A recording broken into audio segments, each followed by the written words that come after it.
L'État est l'institution politique qui structure une société selon la distinction et l'articulation des pouvoirs législatifs, exécutifs et judiciaires, pour en assurer le gouvernement, la cohésion, l'unité et garantir la sécurité, voire la liberté et l'égalité des individus qui la composent. Ce dont l'État dit social et même providence, qui fait l'orgueil de notre contemporanéité démocratique, constituerait l'heureuse forme historique finale. Cependant, cette avantageuse auto-présentation ne serait-elle pas au mieux une simple illusion et au pire un habile mensonge, ayant pour fonction idéologique de faire croire à l'unité de la société, là où règne en fait la diversité et l'inégalité des conditions. Croire au libre rapport entre gouvernants et gouvernés, là où règne l'asservissant rapport dominant-dominé. Bref, de faire croire à l'émancipation, là où sévit en fait l'aliénation, ce qui pourrait justifier que la société et ses membres se révoltent contre un État qui pourrait bien être le plus froid des monstres froids, selon Nietzsche. Et cela, paradoxalement, jusque dans nos démocraties les plus libérales. Faudrait-il alors en appeler à la société contre l'État, ou bien plutôt refonder l'État pour la société et l'humanité? Commençons donc par la fondation de l'État comme corps politique républicain, selon Rousseau, par excellence. La finitude de la condition ontologique ou de l'état de nature des hommes, leur pluralité, leur vulnérabilité, leur fait progressivement faire l'expérience du mal. Physique, le malheur, et moral, la faute, le crime, la peur de subir une mort violente, mais aussi le désir d'acquérir plus de richesses et donc d'honneur que les autres, mène nécessairement les hommes à la constitution d'un corps socio-politique, comme association, intégration des forces de tous, passant ainsi à un « nous », l'union faisant la force, qui garantit la sécurité et la propriété, à l'intérieur, bien entendu, comme à l'extérieur, dans le contexte historique de la pluralité des corps politiques. Dans ce faire corps commun, le tout l'emporte sur les parties, dont il est plus que la somme, selon notre métaphore organiciste. Puisque le corps politique constitue, dit Rousseau, dans Du contrat social, je cite, une personne publique, un corps moral et collectif, et même une âme, ou encore un sujet, un agent, le peuple souverain d'une république, un corps donc qui sent, pense, parle et agit, qui dit le droit et fait la loi pour tous et chacun, par la voix E et la voix X de la volonté générale, en référence notamment à la démocratie athénienne et à la République romaine. Mais pour rompre réellement avec la longue histoire des États autocratiques et impériaux, et assurer à la fois la légitimité et l'efficacité de ce corps politique, encore faut-il qu'il résulte d'un contrat social, d'un accord, et même d'une décision de tous, qui médiatise ou sublime la liberté et l'égalité naturelle des hommes en liberté et égalité civile des citoyens, et que la souveraineté du peuple qui en émane soit inaliénable, indivisible et infaillible, insiste Rousseau, dans ses organes et fonctions étatiques, législatifs, exécutifs et judiciaires. Une telle institution exige un imaginaire fondateur et destinateur, un récit des origines et un projet de société, incarnée dans des symboles de l'unité et de l'unicité du corps politique étatique. Drapeau, hymne, fête collective, roman national, ou encore un récit de fondation en amont et de destination en aval de la cité ou république, qui donne ainsi sens à l'existence de chacun de ses membres. Cela implique alors la vigilance de tous et de chacun à l'égard de tous les dangers qui menacent l'unité, l'intégrité, la souveraineté du corps politique. À l'intérieur, il y faut l'exercice sans honte ni faiblesse de la force publique dont l'État détient le monopole légitime, selon Max Weber, en tant qu'entité spécifique et supérieure à la société,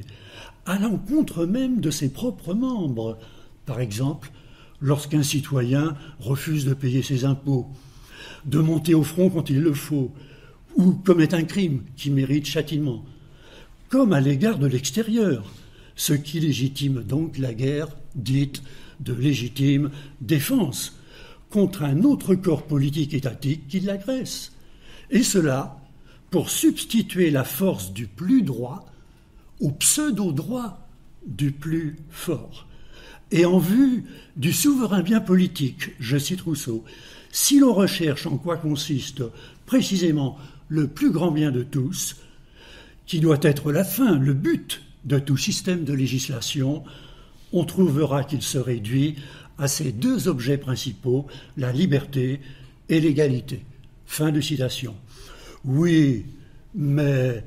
l'État historique effectif œuvre-t-il de façon efficace et surtout légitime à la réalisation de ce beau projet théorique? La métaphore du corps politique ne constitue-t-elle pas une fiction ayant pour fonction idéologique de faire croire à la vocation émancipatrice de l'État là où sévit sa domination dominatrice? Passons donc à la défondation et même à la liquidation de l'État comme corps politique républicain. Selon sa critique libérale, libertaire, néo-anarchisante d'aujourd'hui. En effet, ne peut-on pas intenter un procès technique en inefficacité au corps politique ainsi constitué,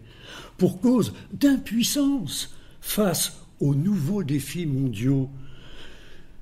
globaux, climatiques et migratoires notamment, mais aussi face à des défis internes, pauvreté économique et injustice sociale persistante surtout, qui nécessitent la multiplication contemporaine d'agents, voire de nouveaux sujets, producteurs de procédures, de décisions et d'exécutions, et donc de normes anonymes, virtuelles et même immatérielles, dit-on maintenant, qui secondent, ou plutôt se substituent à un État qui devrait être minimal, selon le néolibéralisme libéral, libertaire, surtout à notre époque de mondialisation et de macro-régionalisation, où la gouvernance des choses se substitue au gouvernement des hommes. Les soft powers, ou pouvoirs dits doux, des multi-postes nationales, économiques, grands groupes financiers, plateformes ONG, regroupements d'États quasi-continentaux comme l'Union européenne, mais aussi associations sociétales et réseaux sociaux en tout genre, la dite société civile donc, s'opposant souvent avec quelques succès aux hard powers, dits forts, des corps politiques institués que sont les États-nations. Mais aussi et surtout, il faut intenter à l'État un procès éthique en illégitimité. Le corps politique institutionnalisé en notre grand un, pouvant mener à la tyrannie d'une prétendue majorité au détriment de multiples minorités, discriminées et même invisibilisées pour leur classe, race, sexe, genre, génération ou pour leurs valeurs différentes maintenant, selon le communautarisme ou le wokisme actuel, et donc mener progressivement de la servitude la plus volontaire, puisque contractée à un gouvernement autoritaire, voire à la domination totalitaire, en une référence idéologique à l'État, parti, peuple un, dit Claude Lefort, dont la vox populi prétend constituer la vox dei, la fondation imaginaire du corps politique étatique, comme étant indivisible et surtout infaillible, augmente alors le mal qu'il était pourtant censé limiter et même supprimer, en portant atteinte aux droits individuels des hommes, en référence à la suprématie des devoirs collectifs des citoyens, comme dans les violences policières d'un État que l'on peut juger patriarcal et donc sexiste, voire féminicide, et nationaliste, et donc xénophobe et raciste. Et cela de façon systémique, structurelle et non pas conjoncturelle. Ne faut-il pas alors travailler partout et toujours à la résistance, à la désobéissance, à l'emprise ou l'empire du corps politique étatique, et même à la liquidation du corps politique un et unique, jusque dans ces symboles imaginaires? Ne faut-il pas bouder, voire siffler l'hymne, brûler le drapeau, et surtout réviser le récit national, jusqu'à s'exiler soi-même de la patrie-prison quand on pense y avoir un intérêt privé? Ne faut-il pas alors substituer au fondationnisme obsolète de notre premier moment la créativité d'expériences multiples et disséminées localement, de démocratie participative directe, sans État surplombant, pour généraliser, globaliser ces expériences, selon l'intersectionnalité des discriminations, et donc la convergence des luttes, d'un altermondialisme émancipateur, des individus comme des peuples, en vue d'une liberté, d'une égalité et surtout d'une fraternité sans frontières, sans corps politique intermédiaire, étatique, parasite. Cela ne nécessite-t-il pas, et même ne légitime-t-il pas, un changement qui soit un progrès de l'imaginaire sociopolitique, qui doit œuvrer à la dissolution, à la liquidation de la métaphore biologique de l'unité, organicité, stabilité de l'État, au profit d'une métaphore de la multiplicité, liquidité, instabilité de la société, comme le diagnostic Zygmunt Bauman d'une gouvernance en réseau, ou en collectif de collectif, comme y appelle Miguel Benassayag, en interaction et donc réaction permanente, en direct et en symbiose. Selon une métaphore océanique, écologique, symbiotique, donc, qui aujourd'hui alimente et justifie la critique de tous les pouvoirs ou corps constitués, institués, comme empêchant la réalisation des droits de l'homme, individuel sociétal, pour substituer donc un homme sympathique, aquatique, relationnel, fusionnel, reconstruit, à l'homme rationnel, opérationnel, déconstruit. Et donc, opposer la chaleur du cœur des hommes à la froideur du plus froid des monstres froids, comme Nietzsche qualifie l'État moderne. Soit, mais ne s'agit-il pas là d'une autre figure de l'illusion politique, encore plus obscurcissante et aliénante que celle du corps politique, qui, elle, offre au moins l'avantage de signifier, désigner un maître dominus, repérable, identifiable et donc opposable, lui, l'État, aux petits despotes locaux et aux grands dictateurs mondiaux. Terminons donc pour une refondation républicaine du corps étatique démocratique. N'est-il pas temps, en effet, d'instruire le procès technique, mais aussi éthique, de la métaphore liquéfiante liquidatrice, qui justifie pseudo-démocratiquement aujourd'hui la déconstruction, destruction des corps, comme des âmes, des peuples et des citoyens, et même des hommes. L'industrie dite culturelle de masse n'use-t-elle pas abondamment de cette métaphore célèbre de la société du spectacle, désintégrant, atomisant le peuple comme corps politique, en le rendant invisible comme tel, notamment en le délocalisant psychiquement, pas moins que physiquement, les citoyens et les hommes, alors mis sous la coupe d'une technoligarchie tentaculaire visant à la domination globale sur une multitude anonyme, ou encore d'un État léviathan mondial ce grand corps malade, Janus bifront, dont le doux visage libéral, libertaire, individuel, local, tente de masquer l'inquiétant visage impérial, autoritaire, systémique, global, en un retour à l'état de nature dont la libre concurrence non faussée rejette tout obstacle relevant d'un quelconque corps solide, matériel ou intellectuel, comme un corps de doctrine, par exemple, qui appellerait et surtout obligerait à la symbolisation ou sublimation par tous et chacun de ses propres désirs et intérêts particuliers au profit du bien commun, au moins quand il le faut. Mais alors, comment sauver le corps politique de l'alternative entre, d'une part, sa rigidité organique, conduisant au tout politique, sous la figure d'un despotisme démocratique, dit Tocqueville, et sauver le corps politique, d'autre part, d'une liquidité aquatique qui le mène à sa liquidation totale, ce néant politique reconduisant les peuples et les citoyens à la guerre de tous contre tous.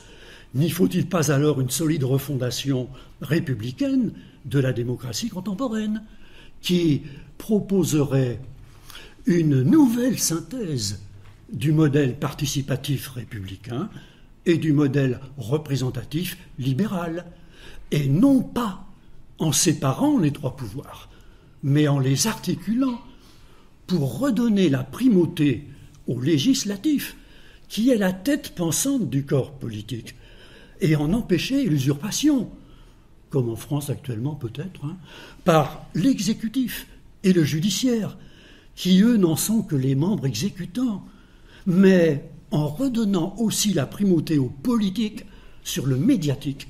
et sur toutes les autres instances de la dite société civile, notamment économique et religieuse, qui tire aujourd'hui le corps politique étatique à U et à dia, au prétexte d'une irréductible diversité culturelle et d'un bougisme sans boussole.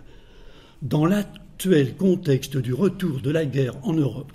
l'Union européenne, bien plutôt que de continuer à détruire ses propres États-nations, ne doit-elle pas les conforter et les intégrer selon une confédération de ces États-nations, comme puissance politique et militaire pacifique, plus apte qu'une fédération européenne essentiellement soucieuse d'un commerce lucratif pacifiste sans frontières, pour combattre avec courage l'agression d'un ennemi autodéclaré comme tel, soit à l'intérieur, comme le terrorisme théocratique, soit de l'extérieur, comme dans l'actuel retour en force géopolitique d'États autocratiques de plus en plus belliqueux. Mais cela même nécessite dans chacun de ces États une instruction publique et même l'institution scolaire, qui forme chacun et tous à l'exercice d'une délibération citoyenne afin de fonder des institutions justes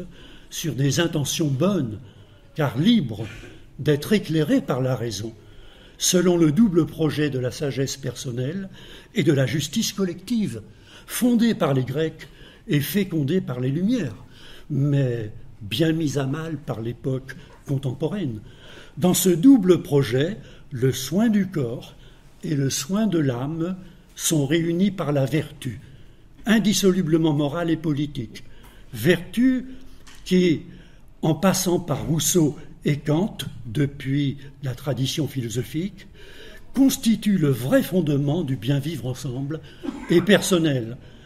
alors que le mot même de vertu n'est plus jamais prononcé par nos dits libéraux républicains et sociaux-démocrates d'aujourd'hui, qui en laissent ainsi l'usage arrogant et inquiétant aux communautariens et autres wokiens en tout genre. Je vous remercie de votre ô combien patiente attention.